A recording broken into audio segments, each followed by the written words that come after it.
culture came to light when the 70-year-old student named Ain shared her experience at school on her social media. A male teacher was making a couple of sexually explicit jokes. If you want to rape, do not rape the girls below 18 years old, but rape the one over 18 years old instead.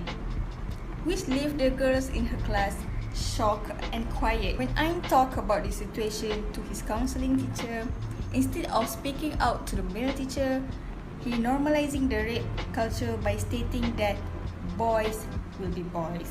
This is a clear example of rape culture. Sexual violence is treated as the norm and victims are to be blamed for their own assaults, and almost as if the victim is to be blamed for having been there.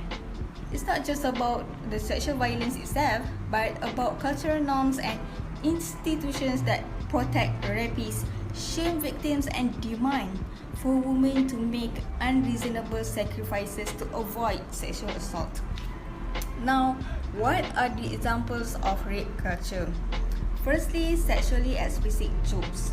Although the persons making the joke were just kidding, rape is never a funny punchline. An example of rape joke is like this. You are so cute, I want to rape you.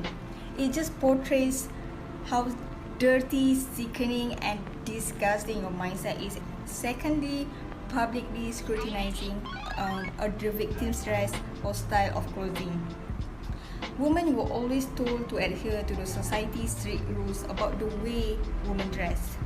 If you wear decently, then only you can be the respected members of the society. So sexy, I get why she is being raped. The thing is, no matter what we wear, also wrong. If the way women dress contributes to rape and sexual assault, then why the women in the most conservative countries in the world, especially in regard to the status of women and has the strictest dress code, also being raped? Based on the study of Women's Stats Map that displayed the rape scale of each country in the world, on a scale from 1 to 5, Saudi Arabia had a ranking of a 4. This proves that the issue is not on the way of women dress. The third example is blaming the victim. Basically, she asked for it. Why was she there? How was she dressed? What time was it? Why was she drinking? Our society doesn't ask why the perpetrator committed an assault. It asks why the victim put herself in a position to be assaulted. As the consequences of rape culture, it enforced the mindset that rape victims are at fault. There is an average of 293,066 victims of rape and sexual assault each year. But only 68% are reported, because their validity is usually being doubted and criticized, despite research shows that only 2 to 8% are false claims. The society judges the rape victims, which makes them silent and scared to come forward.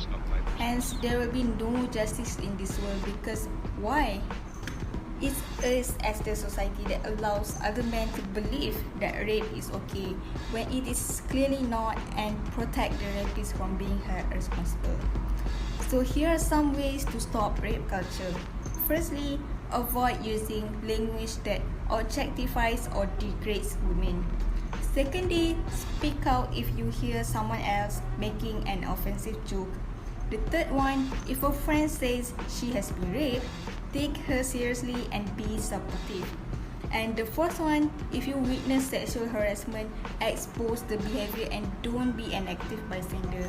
Last but not least, the most important way to end rape culture starts with you. It starts with us. We need to educate the society to stop normalizing rape culture and be the change for a better Malaysia.